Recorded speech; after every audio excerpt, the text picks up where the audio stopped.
नमस्कार, स्वागत है आपका न्यूज 24 पर। वक्त निष्पक्ष न्यूज का है। तमाम बड़ी खबरें लेकर मैं हूं आपके साथ मकसूद खान।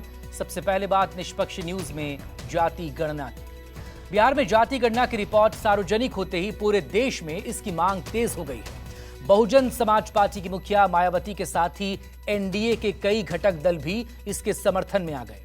जाहिर है बीजेपी इससे बैकफुट पर दिख रही है। हालांकि पीएम मोदी ने इसे हिंदुओं को बांटने की साजिश बताया, लेकिन सवाल यही, क्या जाति सामाजिक सच्चाई नहीं है?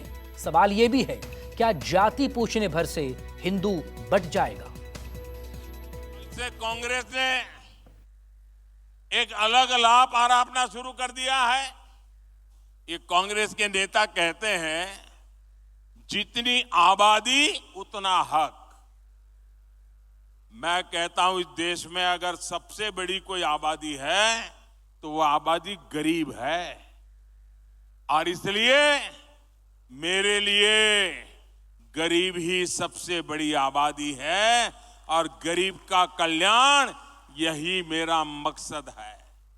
अल्पसंख्यकों का हक कांग्रेस कम करना चाहती है क्या? सबसे बड़ी आबादी वाले हिंदू अब आगे बढ़कर अपने सारे हक ले लें क्या? छत्तीसगढ़ से तेलंगाना तक पीएम मोदी ने गरीब और हिंदू आबादी के जिक्र से कांग्रेस को कटघरे में खड़ा किया, तो राहुल गांधी के कमंडल कार्ड की काट का इशारा भी कर दिया। लेकिन पीएम मोदी की बातों ने यह सबूत भी दे दिया कि इंडिया गठबंधन ने 2024 चुनाव के लिए बीजेपी के खिलाफ एजेंडा तय कर दिया है। बिहार ने इंडिया गठबंधन को बीजेपी के विजय रथ को रोकने का रास्ता दिखा दिया है।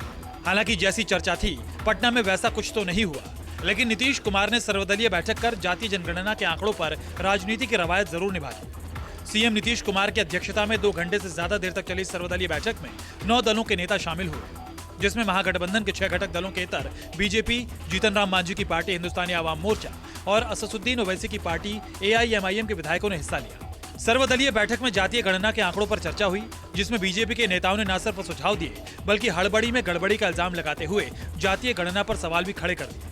हालांकि नीतीश कुमार ने बीजेपी के सुझावों और आपत्तियों को गंभीरता से लिया, पदाधिकारियों को इसे ठीक करने का निर्देश भी दे दिया। हम लोगों ने अपनी आपत्ति को दर्ज किया और उनको बताया कि ये सब खामी कमी है, जो आपत्ति है उसका निष्पादन होनी चाहिए। और मुख्यमंत्री जी ने पदाधिकारियों को कहा कि ठीक है, उस आपत्ति को देख लीजिए। ये हमने ज़्यादा सब लोग उठा रहे हैं।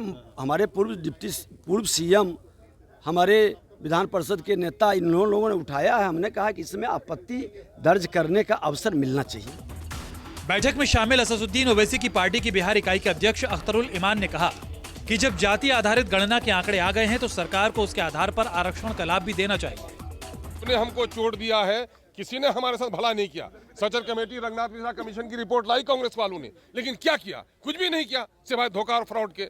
मैंने कहा है कि सिर्फ ये नहीं हो जाए कि आंकड़े पेश हो जाएं, बल्कि सरकार की राशि खर्च हुई है, जनता की राशि खर्च हुई है, तो इसका फायदा मिलना चाहिए। जो तबका पीछे रह गया है उसको उसका हिस्सा मिलना चाहिए। एससी की आबादी बढ़ी है, एसटी की आबादी बढ़ी है, ओबीसी की आबादी बढ़ी है, इसलिए रिजर्वेशन का आकार बढ़ना चाहिए। ये एमआईएम का अपना साफ रवैया है। कांग्रेस की तरफ से बैठक में शामिल पार्टी विधायक दल के नेता शकील अहमद ने दावा किया कि आर्थिक सर्वेक्षण रिपोर्ट भी जल्दी जारी की जाएगी और विधानसभा के अगले सत्र में सरकार विस्तार से अपनी स्थिति स्पष्ट कर देगी। और आर्थिक जो सर्वे है, आर्थिक जो पिछड़ापन है, उसका भी सर्वे होकर के उसकी रिपोर्ट को भी लाना चाहिए। की बात की जा रही है कि एरर्स हैं, वो सब बात पे हो गई। मेरे ख्याल से जो चीफ सेक्रेटरी हैं वो अपनी बात रखेंगे, तो वो सारा विश्लेषणात्मक बातें जो हैं वो हो जाएंगी, उसको देखा जाएगा। लेकिन ओवरऑल इस पूरे आंकड़े का भी और पूरे रिपोर्ट का सबने इसको मुबारकबाद दी। और जो विश्लेषणात्मक बातें वहाँ हुई हैं या जिस बात को त्रुटि उन लोगों ने इंगित किया है, तो वो सारी चीज़ें सामने आ जाएंगी। उसको ठीक करने के लिए भी कह दिया है मुख्यमंत्री जी ने। ओवरऑल जो इसका ध्येय है, जो इसकी सोच है, उसको सब लोगों ने धन्यवाद कहा। बिहार सरकार द्वारा जातीय जनगणना के आंकड़े जिस तरीके से सार्वजनिक किए गए हैं, ये बिहार सरकार की राजनीतिक महत्वाकांक्षाओं को दर्शाता है। इसमें जिस तरीके से जाति विशेष के आंकड़ों को बढ़ाकर दिखाया गया है और बिहार की ऐसे ही कई अन्य ऐसी छोटी जातियां हैं जिनके आंकड़ों को कम कर दिखाकर राजनीतिक लाभ उठाने का प्रयास किया गया।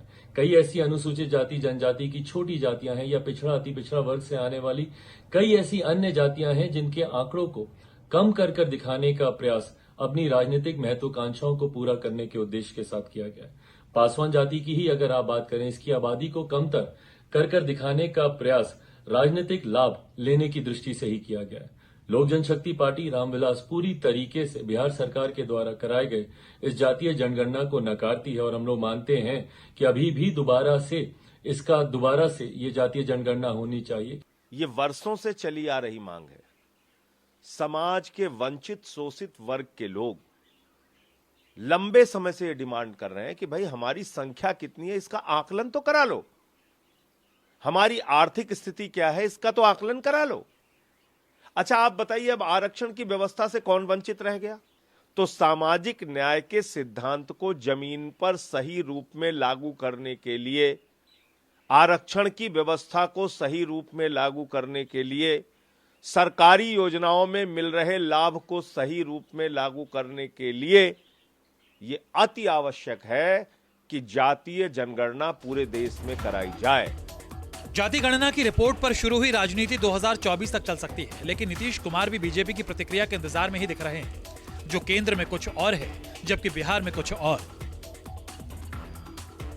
ऑल पार्टी मीटिंग से जो उम्मीद थी वह पूरी नहीं हुई। मुख्यमंत्री नीतीश कुमार ने ऑल पार्टी मीटिंग बुलाकर महज एक औपचारिकता पूरी कर ली, क्योंकि इस मीटिंग में ना ही सामाजिक और आर्थिक सर्वेक्षण के आंकड़े को रखा गया और ना ही उस पर कोई चर्चा की गई। कैमरामैन ऋषि के साथ सौरभ कुमार, पटना, न्यूज़ 24।